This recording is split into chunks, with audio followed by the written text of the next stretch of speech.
Hello friends and viewers, we have another video again, and I hope this will help you to learn some lessons, particularly to all fathers who can watch this video because it talks about some guidelines for being a good father. Now, if you are first timer who visit my channel, I invite you to subscribe and click the notification bell so that you will be updated to my new motivational videos.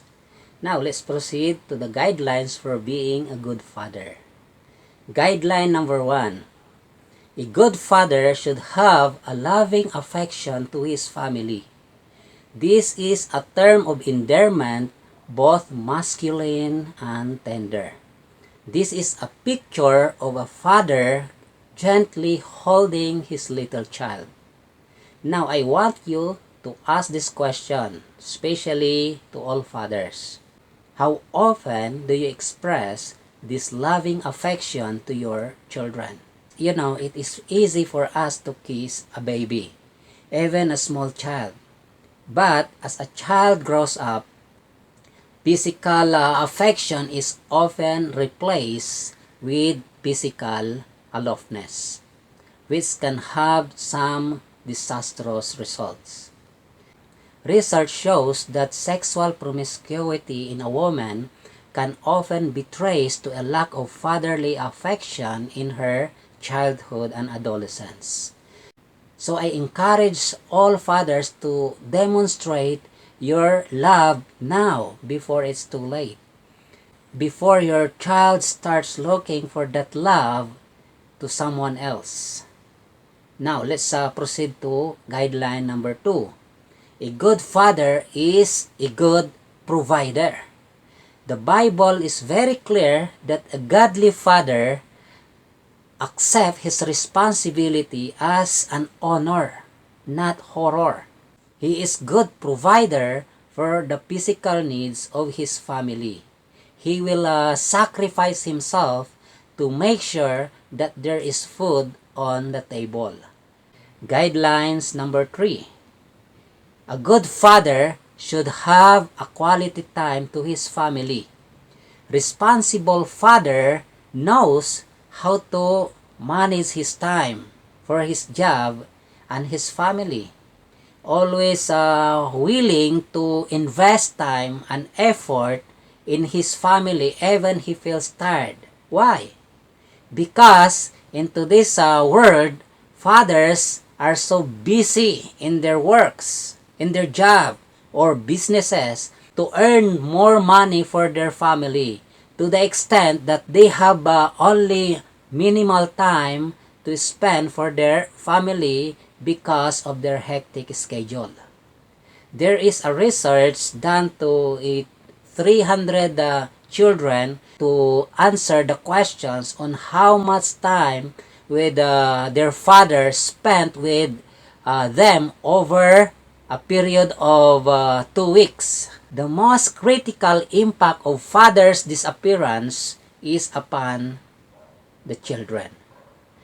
If a father is convinced that providing for his family is the most important of all, he might focus himself into his work at the expense of time at home.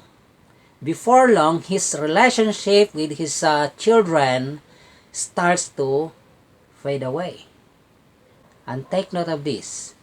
A boy needs his father around to develop his images of what it means to be a man, while a daughter needs a father to develop her sense of femininity and to learn what to expect of masculinity.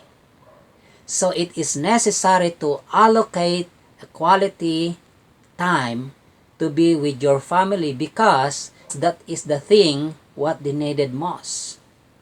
Now, let's proceed to guideline number 4. A good father should act as a spiritual guidance to his family. Too many fathers leave the spiritual aspect of child raising usually to the mother, right? Today, it is not uncommon to see fathers in the church who are either passive, leaving it to the mother, or absent in raising their children in the discipline and instruction of the Lord. Maybe they are too busy at work or with their hobbies. It is very important for fathers to teach their children to love God with the whole of their being. This means they should be leading by example, using life as a classroom, taking every opportunity to instruct their children when they sit down, when they walk, when they lie down, or when they rise. A father should also leave a visual reminders of God to their children in order to show them that the Word of God governs the whole of their lives and not just a part of it. And most of all, fathers bring their children to a knowledge of the Word of God and warning them about evil in the Word and explaining how and why God saves people. So if fathers fails to instruct their children with the Word of God to fear and love the Lord, have failed to follow the biblical instructions with regards to spiritual guidance. Guidelines number 5. A good father must show a transparent life to his family. You know, it is essential that your children hear a good advice. However, they need more than what they hear. Fathers must practice what they teach and live it every day. It is not enough to tell your children what to do, but they must back it up by their lifestyle. They lead by example. Take note of this, fathers. Children need instruction about life, and they need a father who let them watch him love it. They need to see how you handle your finances, how you make decisions, what your value are, and what makes you laugh.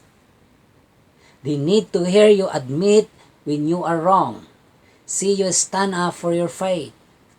They need to know you inside out, your interests and belief in them. Guidelines number 6. A good father should have a positive influence to his family. Why? Because children are like wet cement. They are greatly influenced by the molding of external forces. So, in the child's case, the molding influence is the parent. That children of yours are helpless in the hands of people around them. They are moldable to their shaping.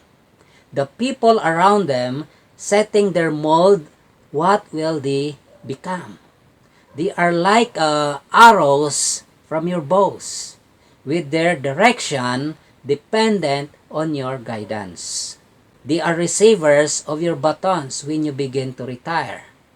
They are tomorrow's heroes, rescuers, and achievers.